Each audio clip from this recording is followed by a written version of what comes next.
Good morning students. Today is your Hindi online class. So be ready for this.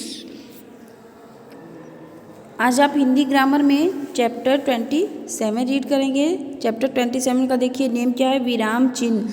जैसे हम कोई story लिख रहे हैं या कोई बहुत बड़ा वाक्य लिख रहे हैं तो उसके बीच बीच में हमें विराम, अल्प विराम, अर्ध विराम, पूर्ण विराम सबकी ज़रूरतें पड़ती हैं। तो ये सब चीज़ें आपको आज इस चैप्टर में पढ़नी है। पूरे विराम चिन्ह के बारे में आप इस चैप्टर में जानेंगे। देखिए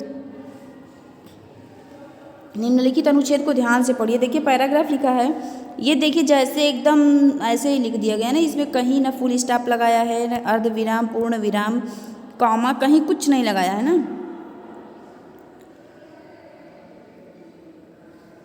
अब देखिए उसी को नीचे, एक सेकंड रुकिए, हम आपको दोनों एक साथ दिखाते हैं। जैसे देखिए ये है ना, इसमें देखिए मैं नदी हूँ एक शब्द वाक्य है ना, इसको बाद फिर हमको पूर्ण विराम लगाना है। नगराज हिमालय की पुत्री यमुना मेरा नाम है। यहाँ देखिए यहाँ फुल स्टॉप होना चाहिए था, यहाँ नहीं लगा तो यहाँ पे लगाए।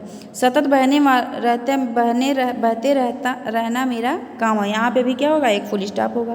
पिता के लाड़ प्यार, अब लाड़ और प्यार के बीच में हमारा क्या होगा, योजक चिन्ह होगा।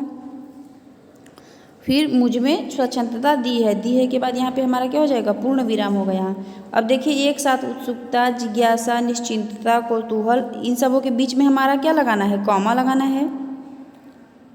आदि अनेक भाव तरंगे। इसी तरह से वाक्य को पूरा हमें जब स्टोरी लिखना है, पैराग्राफ लिखना है, तो हमें वाक्य के बीच बीच में सारी चीज़ों का ध्यान रखना है।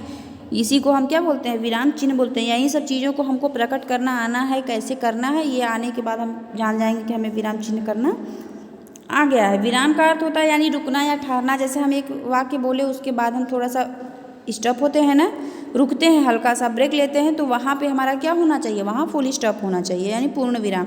अब देखिए लिखते समय भाव और विचारों को स्पष्ट करने के लिए जिन निर्धारित चिन्हों या प्रयोग वाक्य के बीच या अंत में किया जाता है उन्हें क्या कहते हैं, विराम चिन्ह कहते हैं। जैसे हिंदी भाषा में निम्नलिखित विराम चिन्ह प्रयोग लाए जाते हैं, यानी हिंदी भाषा जब हम करते हैं तो उसमें निम्नलिखित विराम चिन्ह को प्रयोग करते हैं। देखिए कौन कौन से विराम चिन्ह है इसमें, देखिए चिन्ह के नाम, चिन्हों के नाम, ये विराम चिन्ह है। देखिए पूर्ण विराम यानी एक खड़ी पाई की तरह, अर्ध विराम यानी एक डॉट और फिर नीचे थोड़ा सा कॉमा, विस्मयादि बोधक यानी विस्मय वाला ऐसे लगता है, योजक चिन्ह यानी डैश लगाते हैं, लाघव चिन्ह यानी छोटा सा गोला, अल्प विराम यानी कॉमा, प्रश्नवाचक क्वेश्चन मार्क, उद्धरण यानी इन्वर्टेड कॉमा यानी डबल इन्वर्टेड कॉमा, कोष्टक यानी ब्रैकेट। अब विवरण चिन्ह का मतलब ये दो डॉट, विवरण चिन्ह में आपका दो डॉट हो जाएगा ऐसे ऐसे करके और बीच में डैश हो जाएगा, यानी जैसे कि हम किसी चीज़ के बारे में डिस्क्राइब करने लगते हैं तब के लिए उसका यूज करते हैं।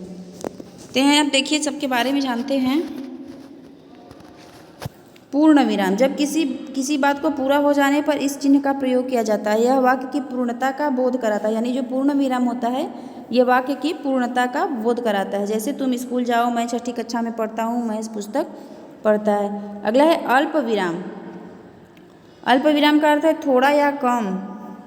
लिखते समय, बातचीत करते समय जब हम बीच में थोड़ा रुकते हैं वहाँ अल्प विराम होता है, चिन्ह का प्रयोग किया जाता है। जैसे सुनीता, कविता, बबीता, ये सब एक साथ हैं तो इनके बीच में कॉमा लगा करके यानी अल्प विराम लगा करके हमको इसको लिखना होगा।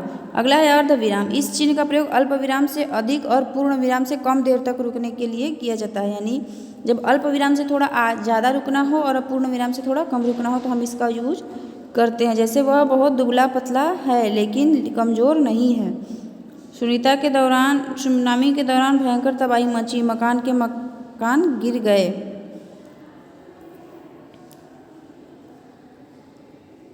अगला देखिए प्रश्नवाचक चिन्ह। जिन वाक्यों द्वारा किसी से प्रश्न पूछते हैं उसके अंत में हम क्या करते हैं, प्रश्नवाचक चिन्ह का प्रयोग किया। जैसे तुम दिल्ली कहाँ रहते हो, तुम्हारे पिताजी क्या काम करते हैं।